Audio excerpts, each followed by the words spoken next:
Okay, this is my first time ever going live, so we're going to just try it out. I don't know, this scares the crap out of me, so we're just gonna work through it together, okay guys? So I'm soldering right now, and the thoughts that occurred to me was to share about some information for maybe other people who are learning how to do this themselves also. I'm working with a decorative gallery bezel. This one came from Rio Grande. And here's another. This is what it looks like. It's got like really fine detail on it. So it's not fine silver, it's sterling silver.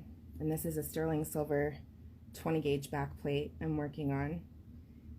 So what I've discovered is that working with this is a little tricky. It tends to want to melt if you're not careful. So my little thing that I've developed here, I'm going to share with you guys, is this. Okay. So I come in very gently in the beginning. I've already got my flux on there. I'm using medium solder. And I want to just be very gentle here.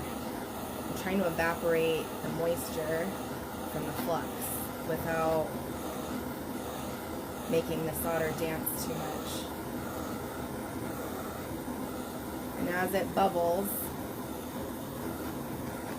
I see that the moisture is pretty much gone here. So now what I'm going to do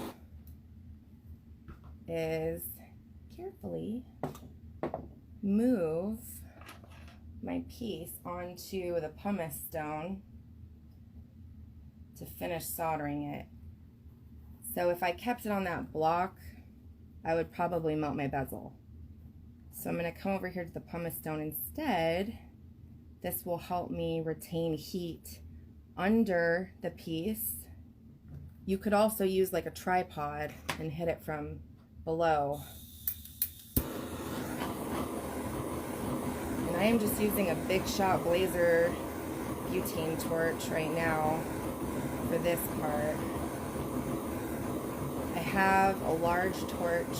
I don't have a proper jeweler's torch. I never have. I still don't have one.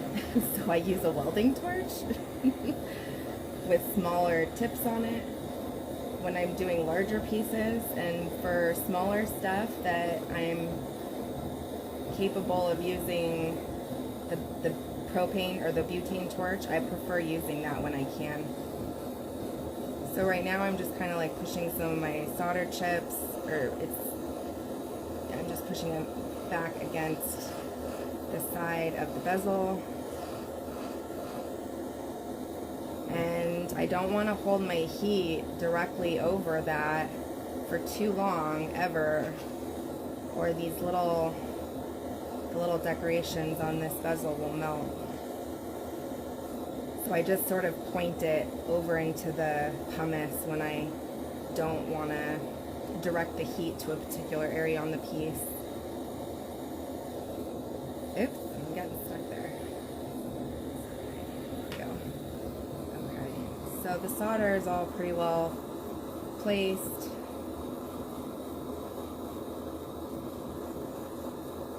Now I'm just going to focus my heat around the outside and sort of I'm almost aiming my heat really at the pumice more so than the silver.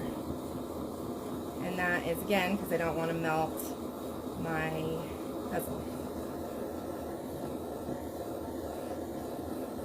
Getting close to solder flow here, you can see the color changing in the metal. You also notice that things begin to glisten now. And here is some solder flowing. So I don't want to keep my heat too long in one area, so I'm just quickly touching it and then moving on. And I'm gently spinning this around to make sure. So I'm going to just visually check. I'll shoot it on the inside quickly to kind of use the heat as a way for me to see that it's flowed. But again, being very careful with that bezel. That looks good to me. Okay, so now this is going to go into the pickle. So if you were here for my very first live, thank you. And I'll see you next time. Now I have to figure out how to end this.